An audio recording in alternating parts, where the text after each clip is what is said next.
Hello students, welcome to MKH। मैं स्नेहा सिंगाठिया और चलिए आज हम आपकी भूगोल का चैप्टर नंबर 4 करने वाले हैं जिसका नाम है जलवायु। देखिए, पिछले 2 अध्यायों में आप हमारे देश की स्थलाकृतियों और अपवाह के बारे में पढ़ चुके हैं। किसी क्षेत्र के प्राकृतिक पर्यावरण को समझने के लिए आवश्यक 3 मूल तत्वों में से 2 तत्व यही हैं। इस अध्याय में आप तीसरे तत्व अर्थात हमारे देश की वायुमंडलीय अवस्था के बारे में पढ़ेंगे। हम दिसंबर में ऊनी वस्त्र क्यों पहनते हैं, अथवा मई का महीना गर्म और असुविधाजनक क्यों होता है, या जून एवं जुलाई में वर्षा क्यों होती है, इन सभी प्रश्नों के उत्तर आप भारत की जलवायु का अध्ययन करके जान सकते हैं। एक विशाल क्षेत्र में लंबे समय अवधि 30 वर्ष से अधिक में मौसम की अवस्थाओं तथा विविधताओं का कुल योग ही जलवायु है। मौसम एक विशेष समय में एक क्षेत्र के वायुमंडल की अवस्था को बताता है। मौसम तथा जलवायु के तत्व जैसे तापमान, वायुमंडलीय दाब, पवन, आर्द्रता तथा वर्षण एक ही होते हैं।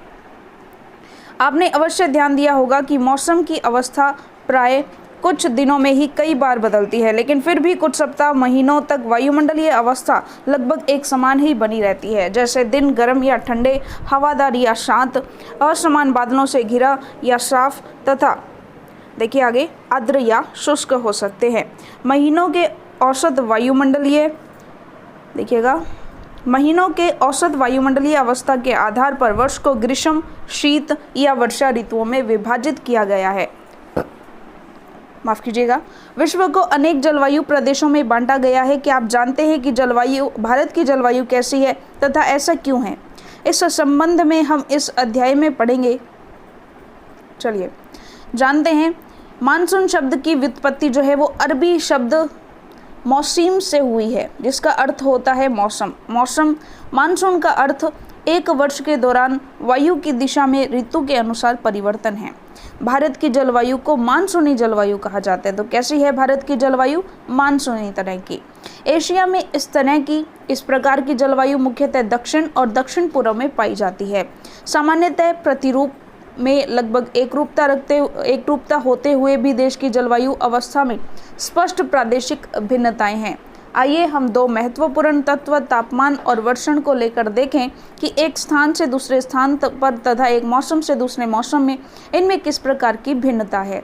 गर्मियों में राजस्थान के मरुस्थल में कुछ स्थानों का तापमान लगभग 50 डिग्री सेंटीग्रेड तक पहुंच जाता है, जबकि जम्मू कश्मीर के पहलगांव में तापमान लगभग 20 डिग्री सेंटीग्रेड से भी कम रहता है। सर्दी की रात में जम्मू कश्मीर में द्रास का तापमान -45 डिग्री सेल्सियस तक तथा त्रिवंतपुरम में यह 22 डिग्री सेंटीग्रेड हो सकता है। बात करते हैं अब वर्षण की ओर ध्यान दें। वर्षण के रूप तथा प्रकार में ही नहीं बल्कि इसकी मात्रा एवं ऋतु के अनुसार वितरण में भी भिन्नता होती है। हिमालय में वर्षण अधिकतर हिम के रूप में होता है तथा देश के शेष भाग में यह वर्षा के रूप में होता है। देखिए, वर्षण का मतलब सिर्फ पानी की बूंदों से नहीं है। वर्षण में जो है सभी चीज़ें शामिल होती हैं, चाहे वह हिम के रूप में हो, चाहे वह वर्षा यानी पानी के रूप में हो।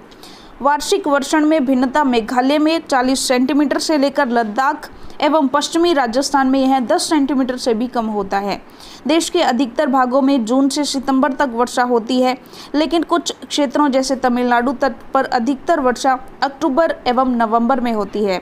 यानी कि देखिए, जो भारत देश है इसमें अगर हम उत्तर की बात करें, जो उत्तरी हिस्सा है वो गर्मियों के अंदर वर्षा प्राप्त करता है, जबकि अगर हम दक्षिण की बात करें तो दक्षिणी हिस्सा जो है वो सर्दियों के आसपास जो है यानी अक्टूबर नवंबर के आसपास वर्षा की प्राप्ति करता है। सामान्य रूप से तटीय क्षेत्रों के तापमान में अंतर कम होता है। देश के आंतरिक भागों में मौसमी या ऋतुनिष्ठ अंतर अधिक होता है। उत्तरी मैदान में वर्षा की मात्रा सामान्यतः पूर्व से पश्चिम की ओर घटती जाती है। ये भिन्नताएं लोगों के जीवन में विविधता लाती है, जो उनके भोजन, वस्त्र और घरों के प्रकार में दिखती है। बात करते हैं जलवायु नियंत्रण।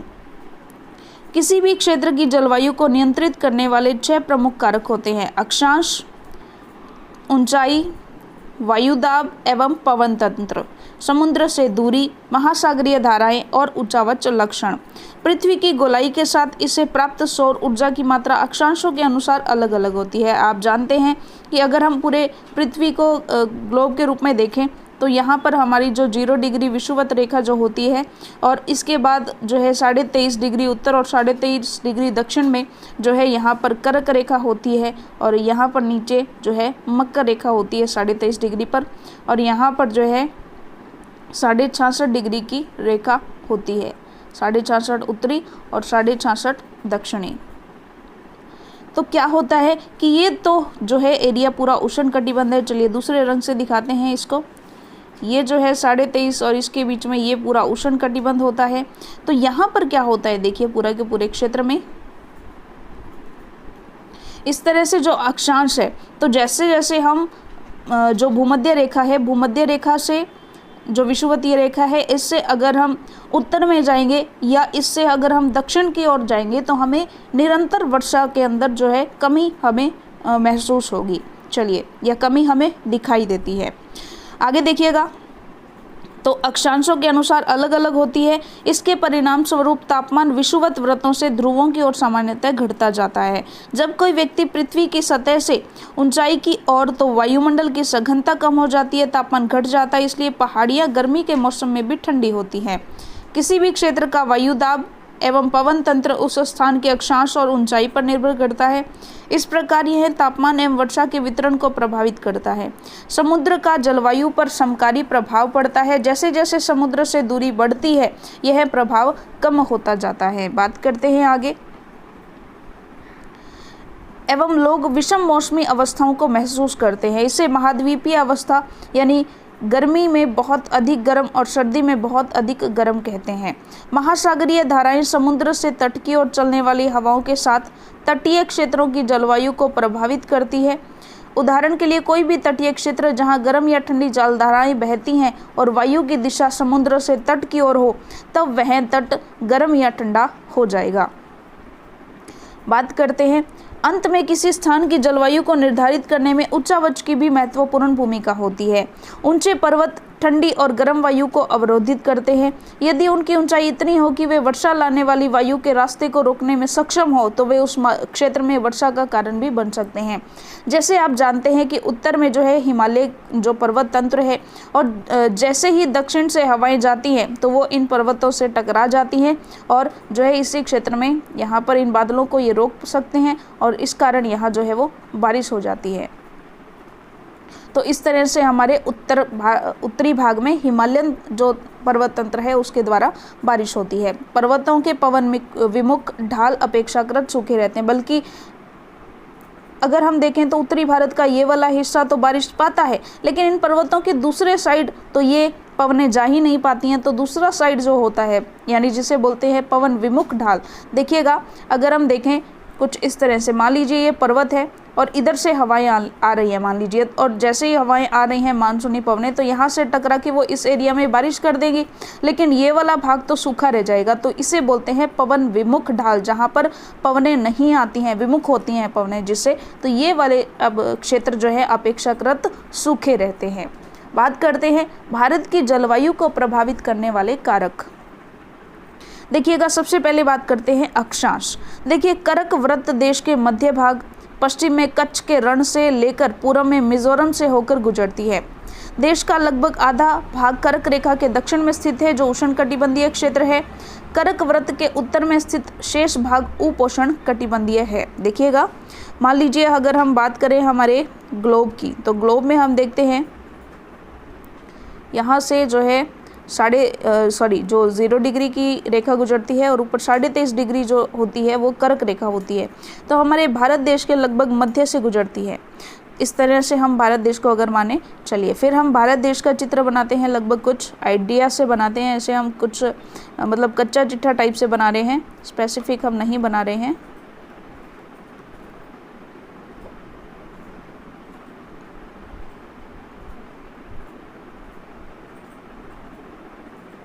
चलिए, इस तरह से हमने कुछ कच्चा चिट्ठा बनाया है हमारे देश का। चलिएगा, तो यहाँ पर देखिए, यहाँ से लेकर के और यहाँ जो है लगभग जो कर्क रेखा है वो गुजरती है। ये कर्क रेखा है, यानी कि 23.5 डिग्री उत्तरी, 23.5 डिग्री उत्तरी जो रेखा है वो यहाँ से गुजरती है। और अगर हम बात करें तो इसका आधा हिस्सा जो है ये वाला हिस्सा और ये वाला हिस्सा। तो कर्क रेखा जो है वो देश को लगभग 2 भागों में बांट रही है। कर्क देखिएगा यहाँ पर आधा हिस्सा जो कर्क के दक्षिण में है, थोड़ा सा और कलर चेंज करके लेते हैं, चलिए ये वाला कलर ले लेते हैं, कि कर्क रेखा के दक्षिण का जो ये वाला हिस्सा है भारत देश का, ये वाला पूरा हिस्सा, ये वाला जो हिस्सा है दक्षिण में, वह देखिए यहाँ पर क्या लिखा हुआ है, लगभग आधा भाग कर्क वृत्त के दक्षिण में स्थित है जो उष्ण कटिबंध है, क्योंकि हमने देखा 0 डिग्री से 23.5 डिग्री तक उष्ण कटिबंध था। तो यहाँ पर ये वाला जो हिस्सा है ये पूरा उष्ण कटिबंध है। जबकि अगर हम बात करें कर्क वृत्त के उत्तर में, तो ये वाला उपोष्ण कटिबंध है। इसलिए भारत की जलवायु में उष्ण कटिबंधीय जलवायु और उपोष्ण कटिबंधीय जलवायु दोनों की विशेषताएं उपस्थित है। बात करते हैं ऊंचाई। भारत के उत्तर में हिमालय पर्वत है, इसकी औसत ऊंचाई लगभग 6000 मीटर है। भारत का तटीय क्षेत्र भी विशाल है, जहां अधिकतम ऊंचाई लगभग 20 मीटर है। हिमालय मध्य एशिया से आने वाली ठंडे हवाओं को भारतीय उपमहाद्वीप में प्रवेश करने से रोकता है। देखिएगा, हमने अभी हमारे देश का जो कुछ कच्चा चिट्ठा टाइप से देखा था, तो हमने कुछ इस टाइप से देखा था वहाँ पर। चलिए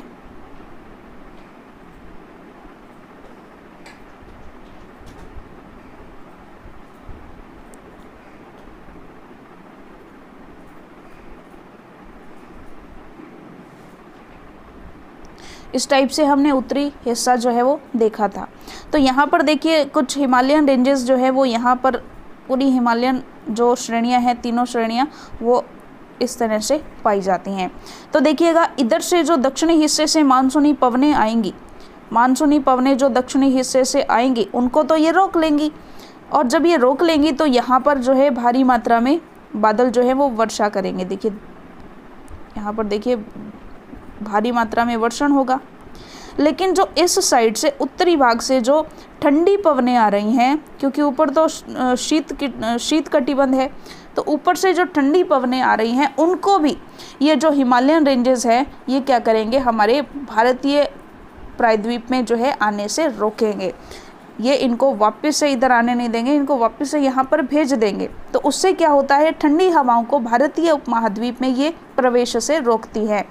उन्हीं पर्वतों के कारण देखिएगा, इन्हीं पर्वतों के कारण इस क्षेत्र में मध्य एशिया की तुलना में ठंड कम पड़ती है।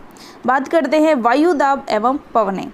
भारत में जलवायु एवं संबंधित मौसमी अवस्थाएं निम्नलिखित वायुमंडलीय अवस्थाओं से संचालित होती हैं। एक तो वायुदाब और धरातलीय पवनें, ऊपरी वायु परिसंचरण और पश्चिमी चक्रवात विक्षोभ और उष्ण कटिबंधीय चक्रवात। तो जो चक्रवात आते हैं उनसे, यानी चक्रवातीय विक्षोभ जो होते हैं, ऊपरी वायुमंडलीय परिसंचरण जो होता है, मतलब ऊपरी वायु परिसंचरण जो है, और वायु दाब और धरातलीय जो पवनें हैं वो सब इनको इफेक्ट करती हैं। बात करते हैं, भारत उत्तर पूर्वी व्यापारिक पवनों वाले क्षेत्र में उपस्थित है। ये पवनें उत्तरी गोलार्ध के उपोष्ण कटिबंध उच्च दाब पेटियों से उत्पन्न होती हैं। ये दक्षिण की ओर बहती हैं। कोरियोलिस बल के कारण दाहिनी ओर विक्षेपित होकर विषुवतीय निम्न दाब वाले क्षेत्रों की ओर बढ़ती हैं। सामान्यतः इन पवनों में नमी की मात्रा बहुत कम होती है, क्योंकि ये स्थलीय भागों पर उत्पन्न होती हैं एवं बहती हैं, इसलिए इन पवनों के द्वारा वर्षा कम या नहीं होती हैं।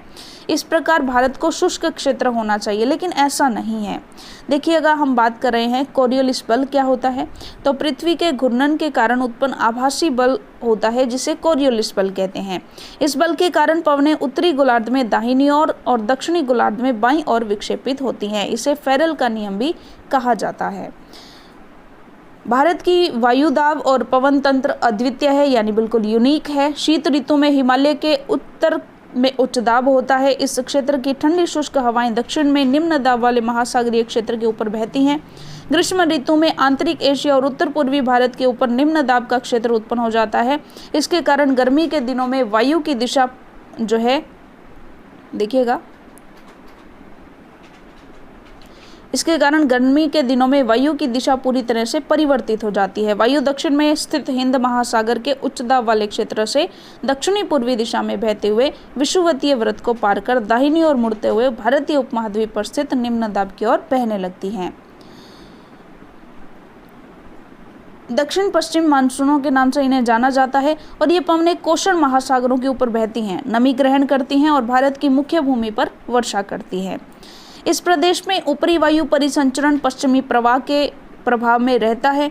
इस प्रवाह का एक मुख्य घटक जड़ धाराएं हैं। जड़ धाराएं लगभग 27 डिग्री से 30 डिग्री उत्तरी अक्षांशों के बीच स्थित होती हैं, इसलिए इन्हें उपोष्णकटिबंधीय पश्चिमी जेट धाराएं कहा जाता है। भारत में ये जेट धाराएं ग्रीष्म ऋतु को छोड़कर पूरे वर्ष हिमालय के दक्षिण में प्रवाहित होती है। इस पश्चिमी प्रवाह के द्वारा देश के उत्तर पश्चिमी भाग में पश्चिमी चक्रवात विक्षोभ आते हैं। गर्मियों में सूर्य की आभासी गति के साथ ही उपोष्णकटिबंधीय पश्चिमी जेट धारा हिमालय के उत्तर में चली जाती है। एक पूर्वी जेट धारा, जिसे उपोष्णकटिबंधीय पूर्वी जेट धारा कहा जाता है, गर्मी के महीने में प्रायद्वीपीय भारत के ऊपर लगभग 14 डिग्री अक्षांश में प्रवाहित होती है। तो ये विभिन्न पवनें हैं जिनके बारे में यहाँ पर बताया गया है। चलिए इसके बाद बात करते हैं आगे। यहाँ पर सारे मैप्स वगैरह भी दिखाए गए हैं। चलिएगा बात करते हैं आगे भारतीय मानसून। भारत की मानसून जलवायु मानसूनी पवनों से बहुत अधिक प्रभावित है। ऐतिहासिक काल में भारत आने वाले नाविकों ने सबसे पहले मानसून परिघटना पर ध्यान दिया था। पवन तंत्र की दिशा उलट जाने के कारण उन्हें लाभ हुआ। चूंकि उनके जहाज पवन के प्रवाह की दिशा पर निर्भर थे, अरबवासी जो व्यापारियों की तरह भारत आए थे, उन लोगों ने पवन तंत्र के इस मौसमी उत्क्रमण को मानसून का नाम दिया। मानसून का प्रभाव उष्णकटिबंधीय क्षेत्रों में लगभग 20 डिग्री उत्तर और 20 डिग्री दक्षिण में के बीच रहता है। मानसून की प्रक्रिया को समझने के लिए निम्नलिखित तथ्य महत्वपूर्ण है। स्थल तथा गर्म और ठंडे होने की विभेदी प्रक्रिया के कारण भारत के स्थल भाग पर निम्न दाब का क्षेत्र उत्पन्न होता है, जबकि इसके आसपास समुद्रों के ऊपर उच्च दाब का क्षेत्र बनता है। ग्रीष्म ऋतु के दिनों में उष्ण कटिबंधीय अभिसरण क्षेत्र की स्थिति गंगा के मैदान की ओर खिसक जाती है। यह विषुवतीय गर्त है जो प्राय विषुवतीय वृत्त से 5 डिग्री उत्तर में स्थित होता है। इसे मानसून ऋतु में मानसून गर्त के नाम से भी जाना जाता है। हिंदू महासागर में मेडागास्कर के पूर्व 20 डिग्री दक्षिणी अक्षांश के ऊपर उच्च दाब वाला क्षेत्र होता है। इस उच्च दाब वाले क्षेत्र की स्थिति एवं तीव्रता भारतीय मानसून को प्रभावित करती है। ग्रीष्म ऋतु में तिब्बत का पठार बहुत अधिक गर्म हो जाता है। इसके परिणाम स्वरूप पठार के ऊपर समुद्र तल से लगभग 9 किलोमीटर की ऊंचाई पर तीव्र ऊर्ध्वाधर वायु धाराएं और उच्च दाब का निर्माण होता है। ग्रीष्म ऋतु में हिमालय के उत्तर पश्चिमी जेट धाराओं का तथा पश्चिमी प्रायद्वीप के ऊपर उष्णकटिबंधीय पूर्वी जेट धाराओं का प्रभाव होता है। इसके अतिरिक्त दक्षिणी महासागरों के ऊपर दाब की अवस्थाओं में परिवर्तन भी मानसून को प्रभावित करता है। सामान्यतः जब दक्षिण प्रशांत महासागर के उष्णकटिबंधीय पूर्वी भाग में उच्च दाब होता है, तब हिंद महासागर के उष्णकटिबंधीय पूर्वी भाग में निम्न दाब होता है। लेकिन कुछ विशेष वर्षों में वायुदाब की स्थिति विपरीत हो जाती है तथा पूर्वी प्रशांत महासागर के ऊपर हिंद महासागर की तुलना में निम्न दाब का क्षेत्र बन जाता है। दाब की अवस्था में यह नियतकालीन परिवर्तन को दक्षिणी दोलन के नाम से जाना जाता है। डार्विन उत्तरी ऑस्ट्रेलिया तथा ताहिती के दाब के अंतर की गणना मानसून की तीव्रता के पूर्वानुमान के लिए की जाती है। अगर दाब का अंतर ऋणात्मक है तो इसका अर्थ होगा औसत में कम और विलंब से आने वाला मानसून। एल नीनो दक्षिणी दोलन से जुड़ा हुआ एक लक्षण है। यह एक गर्म समुद्री जलधारा है जो पेरू की ठंडी धारा के स्थान पर प्रत्येक 2 या 5 वर्ष के अंतराल में पेरू तट से होकर बहती है। दाब की अवस्था में परिवर्तन का संबंध एल नीनो से है, इसलिए इस परिघटना को एसनो एल नीनो दक्षिणी दोलन कहा जाता है। आगे बात करेंगे मानसून का आगमन और वापसी। तो देखिएगा, व्यापारिक पवनों के विपरीत मानसूनी पवनें नियमित नहीं है लेकिन स्पंदमान प्रकृति की होती हैं। उष्णकटिबंधीय समुद्र के ऊपर प्रवाह के दौरान ये विभिन्न वायुमंडलीय अवस्थाओं से प्रभावित होती है। मानसून का समय जून के आरंभ से लेकर मध्य सितंबर तक 100 से 120 दिनों के बीच होता है।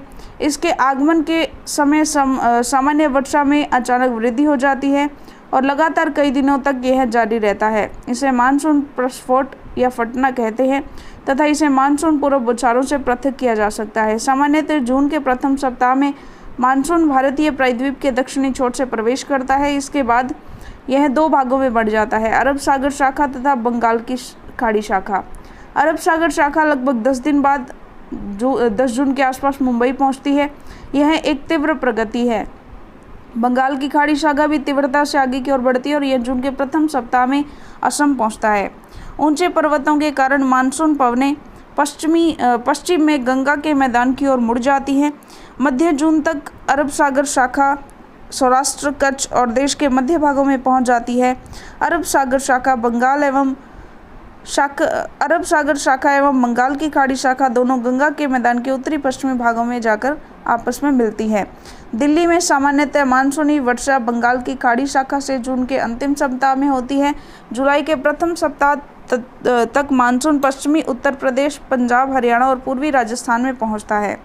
मध्य जुलाई तक मानसून हिमाचल प्रदेश और देश के शेष हिस्सों में पहुंच जाता है। मानसून की वापसी अपेक्षाकृत एक क्रमिक प्रक्रिया है जो भारत के उत्तर पश्चिमी राज्यों में सितंबर से प्रारंभ हो जाती है। मध्य अक्टूबर तक मानसून प्रायद्वीप के उत्तरी भाग से पूरी तरह पीछे हट जाता है। प्रायद्वीप के दक्षिणी आधे भाग में वापसी की गति तीव्र होती है। दिसंबर के प्रारंभ तक देश के शेष भाग से मानसून की वापसी हो जाती है। द्वीपों पर मानसून की सबसे पहली वर्षा होती है। यह क्रमशः दक्षिण से उत्तर की ओर अप्रैल के अंतिम सप्ताह से लेकर मई के प्रथम सप्ताह तक होती है। मानसून की वापसी भी क्रमशः दिसंबर के प्रथम सप्ताह से जनवरी के प्रथम सप्ताह तक उत्तर से दक्षिण की ओर होती है। इस समय देश का शेष भाग शीत ऋतु के प्रभाव में होता है। बात करते हैं ऋतुएं।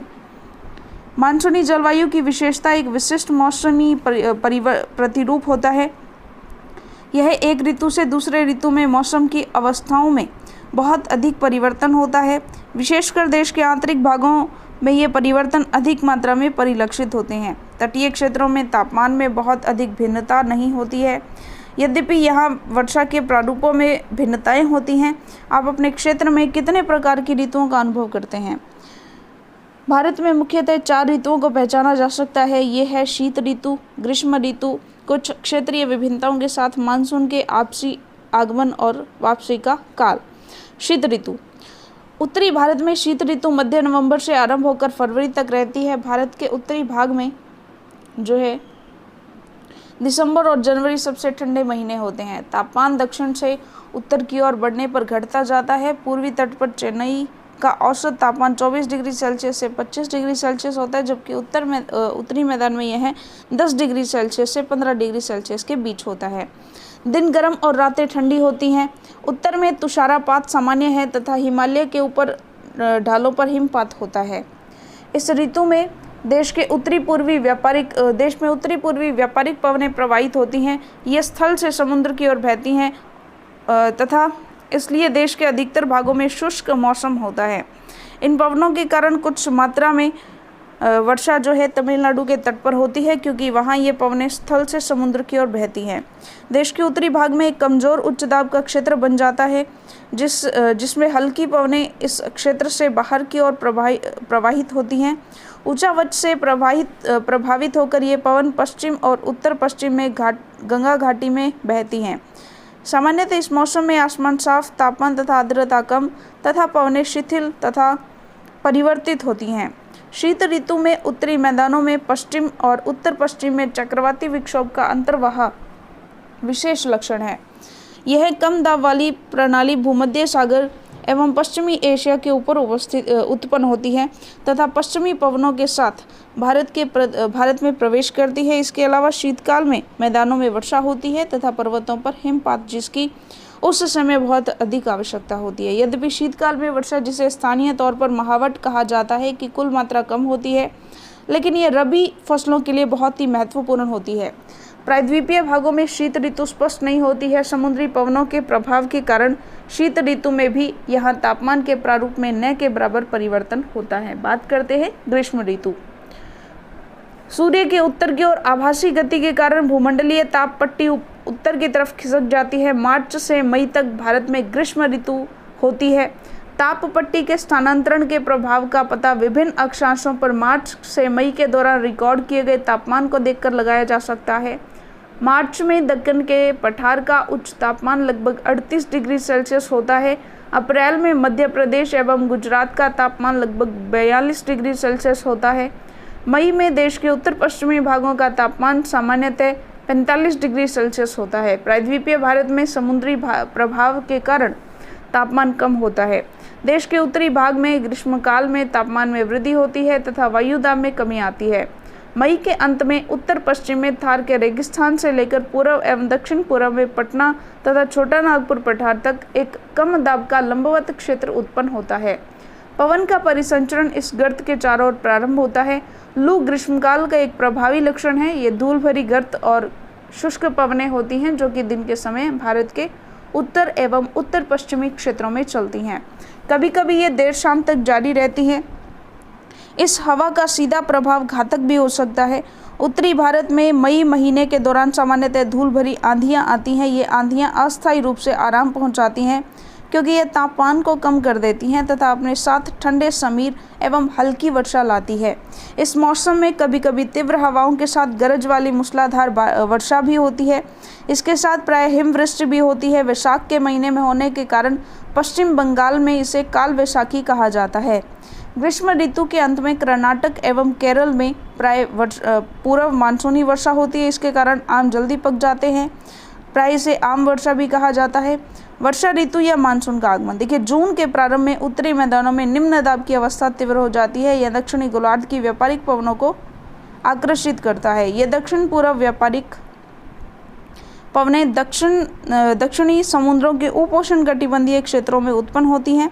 चूंकि ये पवनें गर्म महासागरों के ऊपर से होकर गुजरती हैं, इसलिए ये अपने साथ इस महाद्वीप में बहुत अधिक मात्रा में नमी लाती हैं। ये पवनें तीव्र होती हैं तथा 30 किलोमीटर प्रति घंटे के औसत वेग से चलती हैं। सुदूर उत्तर पूर्वी भाग को छोड़कर ये मानसूनी पवनें देश के शेष भाग में लगभग 1 महीने में पहुंच जाती हैं। देखिएगा, इस तरह से पूरा जो मानसूनी चक्र है वो समझाया गया है। दक्षिणी पश्चिमी मानसून का भारत में अंतर्वाह यहाँ के मौसम को पूरी तरह परिवर्तित कर देता है। मौसम के प्रारंभ में पश्चिमी घाट के पवनमुखी भागों में भारी वर्षा होती है। दक्कन का पठार, मध्य प्रदेश के कुछ भाग में भी वर्षा होती है। यद्यपि ये क्षेत्र वृष्टि छाया क्षेत्र में आते हैं, इस मौसम की अधिकतर वर्षा देश के उत्तरी पूर्वी भागों में होती हैं। खासी पहाड़ी के दक्षिणी श्रृंखलाओं में स्थित मासिनराम विश्व में सबसे अधिक औसत वर्षा प्राप्त करता है। गंगा की घाटी में पूर्व से पश्चिम की ओर वर्षा की मात्रा घटती जाती है। राजस्थान एवं गुजरात के कुछ भागों में बहुत कम वर्षा होती है। मानसून से संबंधित यह एक अन्य परिघटना है।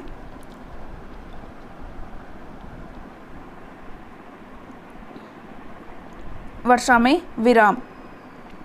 इस प्रकार इसमें आर्द्र और शुष्क दोनों तरह के अंतराल होते हैं। दूसरे शब्दों में मानसूनी वर्षा एक समय में कुछ दिनों तक ही होती है। इनमें वर्षा रहित अंतराल भी होते हैं। मानसून में आने वाले ये विराम मानसूनी गर्त की गति से संबंधित होते हैं। विभिन्न कारणों से गर्त एवं इसका अक्ष उत्तर और दक्षिण की ओर खिसकता रहता है, जिसके कारण वर्षा का स्थानिक वितरण सुनिश्चित होता है। जब मानसून के गर्त का अक्ष मैदान के ऊपर होता है तब इन भागों में वर्षा अच्छी होती है। दूसरी ओर जब अक्ष हिमालय के समीप चला जाता है तो मैदानों में लंबे समय तक शुष्क अवस्था रहती है तथा हिमालय की नदियों में पर्वतीय जल ग्रहण क्षेत्रों में विस्तृत वर्षा होती है। इस भारी वर्षा के दौरान मैदानी क्षेत्रों में विनाशकारी बाढ़ें आती हैं और जान और माल की भारी क्षति होती है। उष्णकटिबंधीय निम्न दाब की तीव्रता एवं आवृत्ति भी मानसूनी वर्षा की मात्रा और समय को निर्धारित करती है। यह निम्न दाब का क्षेत्र बंगाल की खाड़ी के ऊपर बनता है तथा मुख्य स्थलीय भाग को पार कर जाता है। यह गर्त निम्न दाब के मानसून गर्त के अक्ष के अनुसार होता है।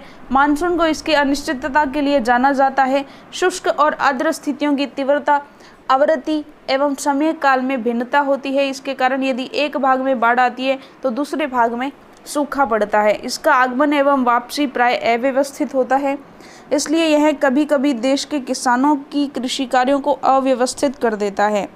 मानसून की वापसी बात करते हैं। अक्टूबर नवंबर के दौरान दक्षिण की तरफ सूर्य के आभासी गति के कारण मानसूनी गर्त और निम्न दाब वाला गर्त उत्तरी मैदानों के ऊपर शिथिल हो जाता है। धीरे धीरे उच्च दाब प्रणाली इसका स्थान ले लेती है। दक्षिण पश्चिम मानसून शिथिल हो जाते हैं तथा धीरे धीरे पीछे की ओर हटने लगते हैं। अक्टूबर के प्रारंभ में मानसून पवनें उत्तर के मैदान से हट जाती हैं। अक्टूबर एवं नवंबर का महीना गर्म वर्षा ऋतु से शीत ऋतु में परिवर्तन का काल होता है। मानसून की वापसी होने से आगमन आसमान जो है वो साफ, तापमान में वृद्धि हो जाती है, दिन का तापमान उच्च होता है जबकि रातें ठंडी और सुहावनी होती हैं। स्थल अभी भी आर्द्र होता है। उच्च तापमान एवं आर्द्रता वाली अवस्था के कारण दिन का मौसम असहन हो जाता है। इसे सामान्यतः क्वार की उमस के नाम से जाना जाता है। अक्टूबर के उत्तरार्ध में विशेषकर उत्तरी भारत में तापमान तेजी से गिरने लगता है। नवंबर के प्रारंभ में उत्तर पश्चिमी भारत के ऊपर निम्न दाब वाली अवस्था बंगाल की खाड़ी पर स्थानांतरित हो जाती है। यह स्थानांतरण चक्रवाती निम्न दाब से संबंधित होता है जो कि अंडमान सागर के ऊपर उत्पन्न होता है। ये चक्रवात सामान्यतः भारत के पूर्वी तट को पार करते हैं जिसके कारण व्यापक और भारी वर्षा होती है। ये उष्णकटिबंधीय चक्रवात प्राय विनाशकारी होते हैं। तो यहाँ पर वर्षा का प्रारूप दिखाया गया है। चलिए आगे बात करते हैं।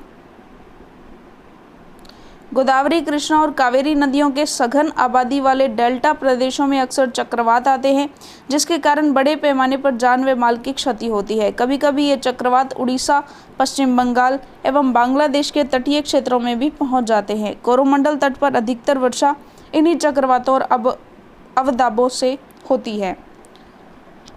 बात करते हैं वर्षा का वितरण। पश्चिमी तट के भागों एवं उत्तर पूर्वी भारत में लगभग 400 सेंटीमीटर वार्षिक वर्षा होती है, किंतु पश्चिमी राजस्थान एवं इससे सटे पंजाब, हरियाणा और गुजरात के भागों में 60 सेंटीमीटर से भी कम वर्षा होती है। दक्षिणी पठार के आंतरिक भागों या सह्याद्री के पूर्व में भी वर्षा की मात्रा समान रूप से कम होती है। इन क्षेत्रों में वर्षा की मात्रा कम क्यों होती है? देखिएगा, जम्मू कश्मीर के लेह में भी वर्षण की मात्रा काफ़ी कम होती है। देश के शेष हिस्से में वर्षा की मात्रा मध्यम रहती है। हिमपात हिमालयी क्षेत्रों तक ही सीमित होता है।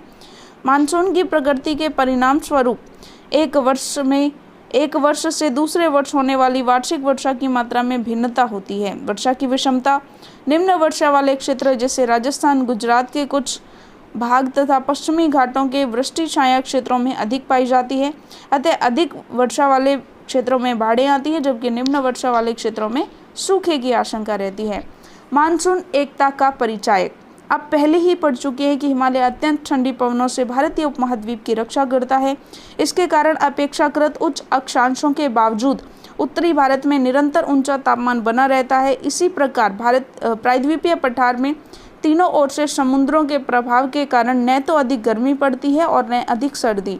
इस समकारी प्रभाव के कारण तापमान की दिशाओं में बहुत कम अंतर पाए जाते हैं, परंतु फिर भी भारतीय प्रायद्वीप पर मानसून की एकता का प्रभाव बहुत ही स्पष्ट है। पवन की दिशाओं का ऋतुओं के अनुसार परिवर्तन तथा उनसे संबंधित ऋतु की दशाएं ऋतु चक्रों को एक लय प्रदान करती हैं। वर्षा की अनिश्चितताएं तथा उसका असमान वितरण मानसून का एक विशिष्ट लक्षण है। संपूर्ण भारतीय भूदृश्य, इसके जीव तथा वनस्पति, इसका कृषि चक्र, मानव जीवन तथा उनके त्योहार उत्सव सभी इस मानसूनी लय के चारों ओर घूम रहे हैं। उत्तर से दक्षिण और पूर्व से पश्चिम तक संपूर्ण भारतवासी प्रति वर्ष मानसून के आगमन की प्रतीक्षा करते हैं। ये मानसूनी पवनें हमें जल प्रदान कर कृषि की प्रक्रिया में तेजी लाती हैं और संपूर्ण देश को एक सूत्र में बांधती हैं। नदी घाटियाँ जो इन जलों का संवहन करती है उन्हें भी एक नदी घाटी इकाई का नाम दिया जाता है। तो चलिएगा, ये जो प्रश्नोत्तर हैं, जो अभ्यास दिए गए हैं, ये आप ढूंढ करके इनमें से कर भी सकते हैं जो ऑप्शनल हैं, मतलब जो विकल्पों के उत्तर चुनने हैं। फिर भी जो इम्पोर्टेंट प्रश्नोत्तर हैं, चलिए वो हम PDF के माध्यम से देख लेते हैं। चलिए देख लेते हैं। पहला प्रश्न, नीचे दिए गए स्थानों में किस स्थान पर विश्व में सबसे अधिक वर्षा होती है? तो हमें पता है मासिन राम में सबसे अधिक वर्षा होती है। चलिए आगे बढ़ते हैं। ग्रीष्म ऋतु में उत्तरी मैदानों में बहने वाली पवन को निम्नलिखित में से क्या कहा जाता है? तो लू कहा जाता है। आप ये सब जानते हैं। निम्नलिखित में से कौन सा भारत के उत्तर पश्चिम भाग में शीत ऋतु में होने वाली वर्षा के लिए उत्तरदायी है? तो शीत ऋतु में उत्तर पश्चिमी भाग में जो वर्षा होती है वो पश्चिमी विक्षोभ के कारण होती है। चलिए बात करते हैं। भारत में मानसून का आगमन निम्नलिखित में से कब होता है? तो लगभग जून के प्रारंभ से हो जाता है, ये हम सब जानते हैं। निम्नलिखित में से कौन सी भारत में शीत ऋतु की विशेषता है? तो शीत ऋतु में क्या होगा? डेफिनेटली शीत ऋतु में देखिएगा, दिन तो गर्म होगा लेकिन रातें ठंडी होगी, क्योंकि दिन के समय में फिर भी थोड़ा बहुत सूर्य रहेगा। चलिए आगे बात करते हैं। निम्न प्रश्नों के उत्तर संक्षेप में दीजिए। भारत की जलवायु को प्रभावित करने वाले कौन कौन से कारक हैं? तो अक्षांश, ऊंचाई, वायुदाब और पवन तंत्र, समुद्र से दूरी, महासागरीय धाराएं, उच्चावच लक्षण, ये सब। आगे बात करते हैं, भारत में मानसूनी प्रकार की जलवायु क्यों है? तो सिंपल सी बात है, भारत की जलवायु मानसूनी पवनों से बहुत अधिक प्रभावित होती है, क्योंकि मानसून का प्रभाव उष्णकटिबंधीय क्षेत्रों में यानी लगभग 20 डिग्री उत्तर एवं 20 डिग्री दक्षिणी अक्षांशों के मध्य में रहता है। चलिए, और भारत भी लगभग इसी स्थिति के आसपास है, मतलब इसी स्थिति के अंदर बढ़ता है जो मानसूनी पवनें जहाँ से स्टार्ट होती है। स्थल और जल के गर्म और ठंडे होने की विभेदी प्रक्रिया के कारण भारत के स्थल भाग पर निम्न दाब का क्षेत्र उत्पन्न होता है, जबकि उसके आसपास के समुद्र के ऊपर उच्च दाब का क्षेत्र बनता है। ग्रीष्म ऋतु के दिनों में अंत्य उष्णकटिबंधीय अभिसरण क्षेत्र की स्थिति गंगा के मैदान की ओर खिसक जाती है। हिंद महासागर में मेडागास्कर के पूर्व लगभग 20 डिग्री दक्षिणी अक्षांश के ऊपर उच्च दाब वाला क्षेत्र होता है। इस उच्च दाब वाले क्षेत्र की स्थिति और तीव्रता भारतीय मानसून को प्रभावित करती है। ग्रीष्म ऋतु में हिमालय के उत्तर पश्चिमी जलधाराओं का तथा भारतीय प्रायद्वीप के ऊपर उष्णकटिबंधीय पूर्वी जलधाराओं का प्रभाव होता है। एल नीनो दक्षिणी दोलन की घटना भी सक्रिय यहाँ पर रहती है।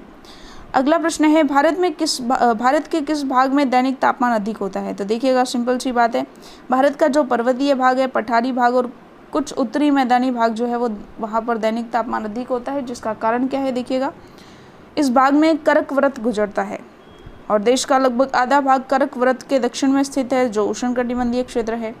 समुद्र से दूरी होने के कारण इस क्षेत्र का दैनिक तापमान दिन में काफ़ी बढ़ जाता है, जबकि रात में अपने न्यूनतम स्तर पर होता है। यहाँ दैनिक तापमांतर भी अधिक होता है। कर्क वृत्त के उत्तर में स्थित शेष भाग उपोष्णकटिबंधीय है। इस वृत्त के आसपास दिन में तापमान अधिक होता है। किन पवनों के कारण मालाबार तट पर वर्षा होती है? तो मालाबार तट पर दक्षिणी पश्चिमी मानसून पवनों के कारण वर्षा होती है। जेट धाराएं क्या हैं और वे किस प्रकार भारत की जलवायु को प्रभावित करती हैं? तो देखिएगा, जेट धाराएं एक संकरी पट्टी में स्थित क्षोभ मंडल में 12,000 मीटर से अधिक ऊंचाई पर, क्षोभ मंडल में जो है यानी लगभग स्थल से 12,000 मीटर से भी अधिक ऊंचाई पर प्रवाहित पश्चिमी हवाएं जो होती हैं, ये लगभग 27 डिग्री से 30 डिग्री उत्तर अक्षांशों के बीच स्थित होती है, यानी बहुत ऊंचाई पर बहती हैं ये, इसलिए इन्हें उपोष्णकटिबंधीय पश्चिमी जेट धाराएं भी कहा जाता है। भारत में जेट धाराएं ग्रीष्म ऋतु को छोड़कर पूरे वर्ष हिमालय के दक्षिण में प्रवाहित होती हैं। इस पश्चिमी प्रवाह के कारण देश के उत्तर और पश्चिमी भाग में पश्चिमी चक्रवाती विक्षोभ आते हैं। गर्मियों में सूर्य की आभासी गति के साथ ही उपोष्णकटिबंधीय पश्चिमी जेट धाराएं हिमालय के उत्तर में चली जाती हैं। मानसून को परिभाषित करें और मानसून के विराम से आप क्या समझते हैं? तो बहुत ही शानदार प्रश्न है ये कि एक वर्ष के दौरान वायु की दिशा में ऋतु के अनुसार जो परिवर्तन आता है उसे मानसून कहते हैं।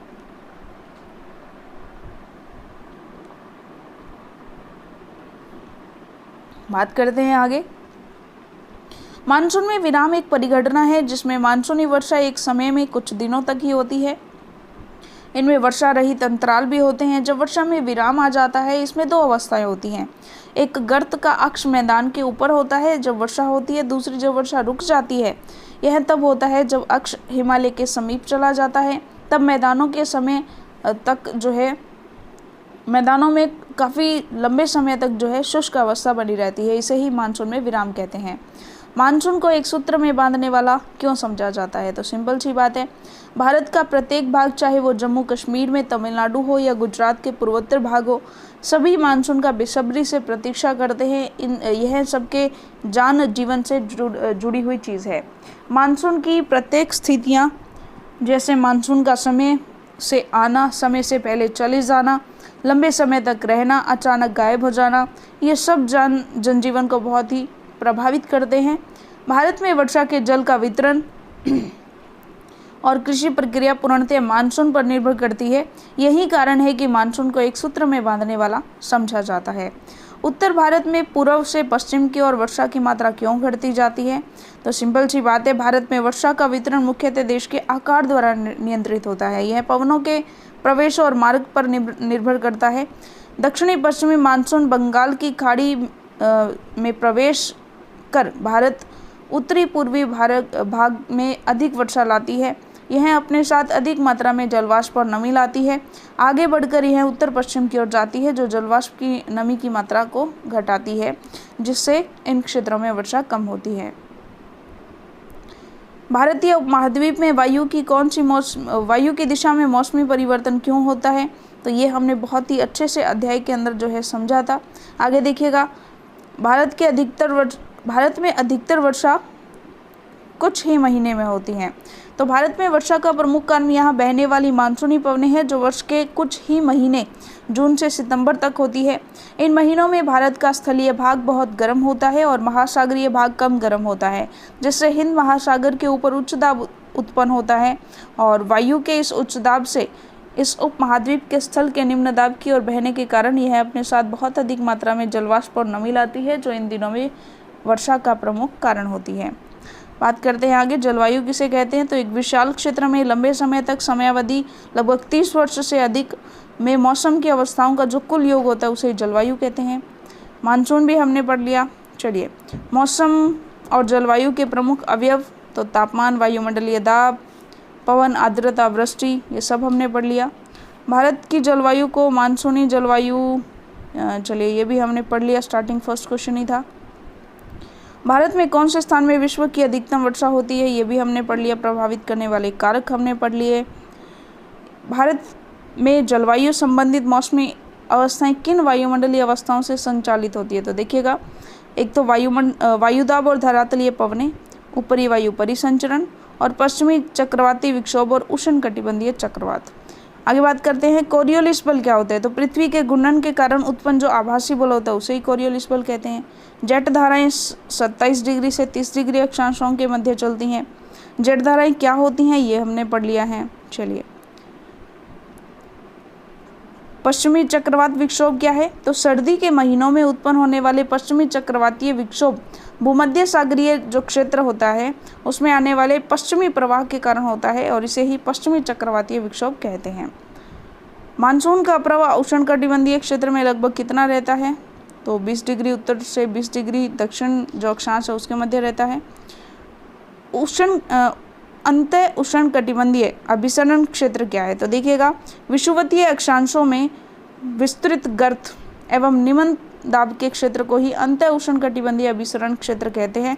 जो उष्णकटिबंधीय पेटी होती है उसके अंदर ही एक पेटी होती है जिसे अंतः उष्णकटिबंधीय अभिसरण कहते हैं। एल नीनो किसे कहते हैं। देखिए, ठंडे पेरू जलधारा के स्थान पर स्थायी तौर पर गर्म जलधारा के विकास को क्या कहते हैं, एल नीनो कहते हैं। भारत में जलवायु का आगमन कब होता है। तो ये हमने देख लिया, इसका आगमन जून से आरंभ होकर और मध्य सितंबर के बीच रहता है। बैसाखी किसे कहते हैं। तो देखिएगा, तीव्र हवाओं के साथ गरज वाली मूसलाधार वर्षा होती है तथा इसके साथ प्राय हिमवृष्टि भी होती है। वैशाख के महीने में होने के कारण इसे कल वैशाखी कहते हैं। प्रश्न देखिएगा अगला, पश्चिमी विक्षोभ क्या है। तो देखिएगा, ये पश्चिमी और पूर्वी जेट धाराओं द्वारा लगाए गए विक्षोभ हैं। ये देश के उत्तर और उत्तर पश्चिमी भागों में अपना प्रभाव डालते हैं। भारत के द्वीप समूह में कब वर्षा होती है। तो देखिए, अप्रैल के प्रथम सप्ताह या मई माह के प्रथम सप्ताह तक वर्षा होती है। जलवायु किसे कहते हैं। चलिए, ये सारे प्रश्न हैं वहीं रिपीट हो गए हैं। हमने सारे के सारे प्रश्न देख लिए हैं ऑलमोस्ट, और कुछ महत्वपूर्ण परिभाषाएं हैं वही हैं जो हमने अध्याय के बीच बीच में पढ़ी हैं। चलिए, फिर भी एक प्रश्न है अंतिम में, महाद्वीपीय अवस्था से आप क्या समझते हैं। तो समुद्र का जलवायु पर समकारी प्रभाव पड़ता है। जैसे जैसे समुद्र से दूरी बढ़ती है यह प्रभाव कम हो जाता है। लोग विषम मौसमी अवस्थाओं को महसूस करते हैं। इसे ही महाद्वीपीय अवस्था या महाद्वीपीयता या महाद्वीपीय प्रभाव जो है कहते हैं। चलिए, इसी के साथ हमारा जो अध्याय है वो पूरा होता है। चलिए, मिलते हैं अगले अध्याय के साथ अगली वीडियो में। तब तक के लिए धन्यवाद।